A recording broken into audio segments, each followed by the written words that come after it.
Hey, why don't you buy some better meat? The kids are growing after all. Well, this kind of meat is perfectly fine for my child and me. I see. Guess your taste has adapted to that, huh? What's it called? A poor man's palate? Is that a thing? I didn't know. I forced a smile to hide my discomfort. Rosaline laughed and cut in front of me to check out. Lately, dealing with this overbearing mom friend, Rosaline has become a real pain. Every time we meet, her sharp tongue seems to get worse. What should I do? I'm Alice, a 37-year-old working in the fashion industry. I got into fashion because of my hobby in bead embroidery.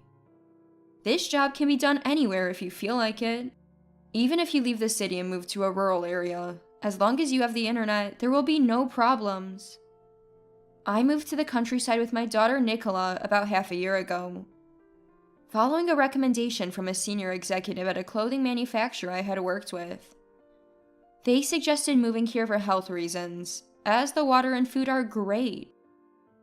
I lost my husband in a car accident 2 years ago. Since then, I've been down, and Nicola started to shut herself in her room. Thankfully, my colleagues and clients were concerned and helped us a lot. To recover for their sake and Nicola's, I decided to move. This place indeed has rich nature. I started living in a house near the mountains, far from the town center, and got my first garden. I spend my days between work, watering and weeding. Currently, I'm growing tomatoes, zucchinis, baby leaves, and various herbs. Neither Nikolai nor I are extravagant with food. Our meals mainly consist of vegetables from the garden. I grew up in a not-so-wealthy family, so I'm used to a simple lifestyle. Nicola, true to being my daughter, seems content with our modest life. She made friends quickly at her new middle school. Though still healing from losing her father, she seems to be living positively. She's been smiling more and studying hard. Life in a rural town with few distractions is perfect for students. Nicola and I often laughed about how good our move has been. But there's one problem. A new friend, named Rosaline. She's 38, a year older than me, with a daughter at the same school as Nicola. I first met Rosaline in the parking lot of the largest supermarket in town. She helped me when I almost fell carrying heavy bags. Are you okay? Be careful, the pavement here is old and uneven. Thank you so much, I'll be careful. You're not from around here, right?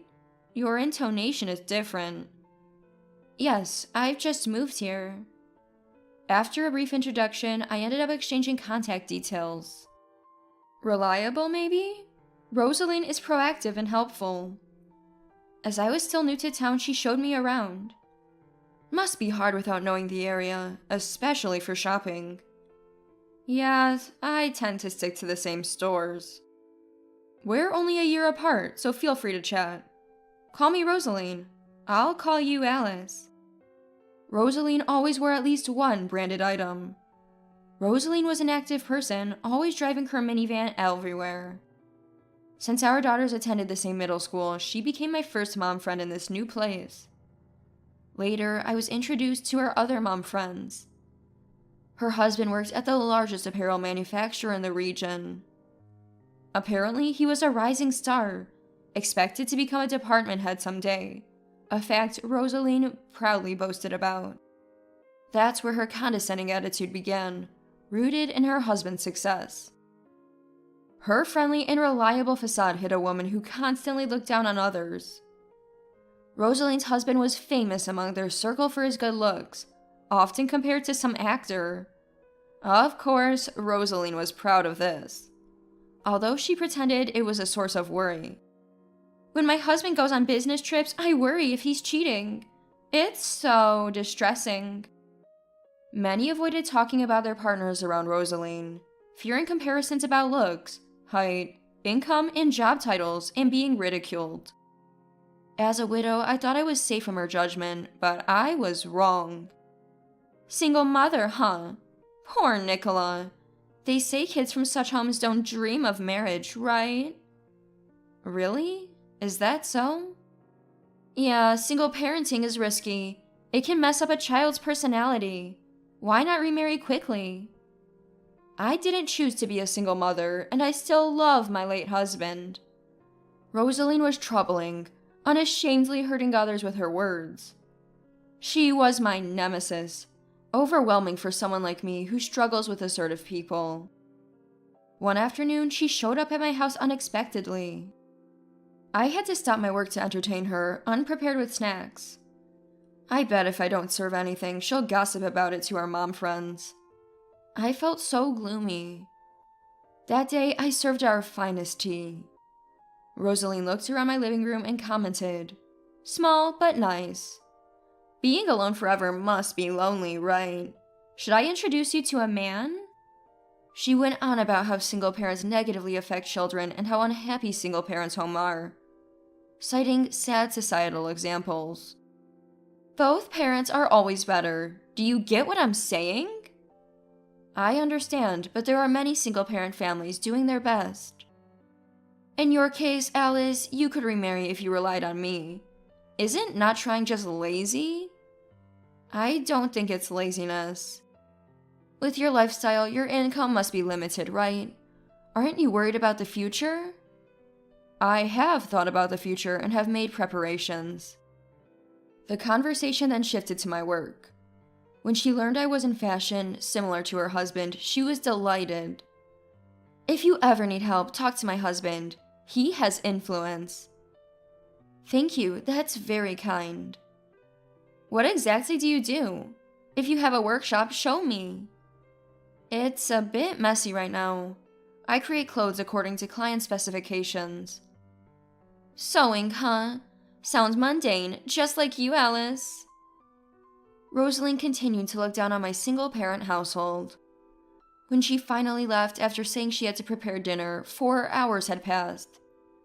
I was more exhausted than on a regular workday, having accomplished nothing. One day while shopping, Rosaline told me about an upcoming open house at Nicola's school.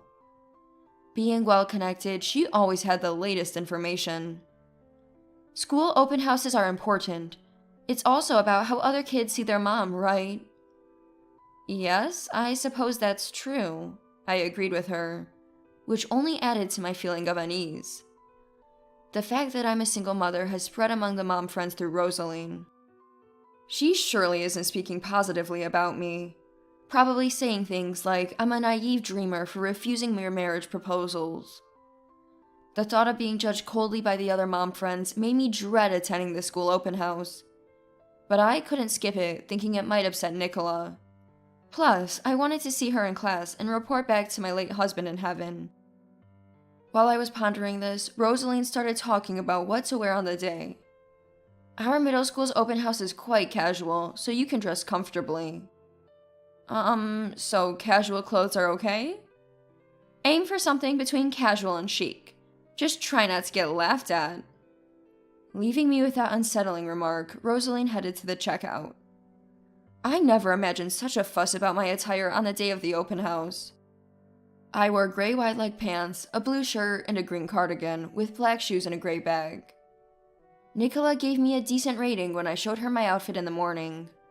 Everything but my shoes and bag was handmade by me. This is fine, and I was quite proud of them. I headed to the school with a mix of excitement and nervousness. I managed to greet the other mom friends without a hitch and watched the class calmly. Nicola seemed to be getting along well with her classmates, which relieved me. The problem arose after the open house ended. As I was leaving the school with other mothers, heading to the parking lot, I noticed a small crowd. In the center, there was Rosaline, looking pleased with herself. She waved me over. In the center of the circle stood a casually dressed man. Clearly, Rosaline's husband, Rick. "This is my husband, Rick. He took the day off to pick me up," Rosaline announced unasked. Then, after introducing me to the mom friends, she started commenting on my fashion. "Nice outfit. It's just like I advised. Which brand?" "Oh, I made these clothes myself." "Really?" "Yes, I made everything except the shoes and bag." "Yeah?" exclaimed mom friends. The other moms were surprised, saying it looked like store-bought. Suddenly, Rosaline's mood soured. She didn't seem to like the attention I was getting. So, it's handmade, huh? Makes sense since you can't afford to buy. Poor single mom. Rosaline started saying things that surprised even Rick. Once she starts talking, she doesn't seem to stop, attacking me one after another. One has to side hustle to get by financially, and you work for a small company, right? Yes. Sorry for working at a small company. Hey, Rosaline, stop it. But it's true. Alice here sews clothes, staying up late at night. Huh? Wait. Alice, you mean the fashion designer Alice? Rick suddenly seems to realize something, looking at me in shock. His voice and lips were trembling as he spoke. Alice, are you the fashion designer Alice? Yes, that's me. As soon as I answered, Rick immediately began apologizing profusely. The mom friends were again abuzz. I was also quite surprised. I'm so sorry, my wife was out of line. What? Rick, what are you doing? What am I doing? You should apologize too. She's the designer Alice. What? Our brand's success is all thanks to Alice. Just apologize. I somehow calmed the two of them down. Rick continued to apologize profusely. I'm really sorry. I'll come by later to apologize properly. No, really, it's okay. Don't worry about it. Alice is a famous designer? Stop talking now. Chastised, Rosaline shrank back, looking defeated. As Rick mentioned, I work as a fashion designer. I'm not sure if I contribute as much as he said, but my designs are quite popular. After that day, I was regarded with newfound respect. Weeks passed since that open house incident. Since then, Rosaline stopped acting so arrogantly among the mom friends. In fact, she and her family had suddenly disappeared from the town. I later learned that Rick had been transferred unexpectedly. Rosaline and her daughter left town to follow him. Naturally, the mom friends asked if I had something to do with it. I swore I hadn't and could only respond with, I doubt it. The story of Rosaline looking down on me for being a single mother and poor quickly spread through the town, along with Rick's apology. I think those stories probably reached the ears of the upper management at the company where Rick works. Many of them have a long-standing relationship with me or are openly fans of my work. I guess Rosaline might have angered them. In any case, her departure made life in this town much more comfortable for me. Many mom friends, tired of her bragging and arrogance, expressed their gratitude to me. I continue to live peacefully in the town with my daughter. At the request of the mom friends, I started a sewing class. Slowly, I'm making more trustworthy friends, and it seems I'm becoming more integrated into this community. The Rosaline incident taught me a lot. Humility is important. Acting arrogantly like her can lead to downfall. Fortunately, many now praise me as an excellent designer. I never want to betray their expectations. Even if I become more famous, I plan to continue working diligently, without arrogance.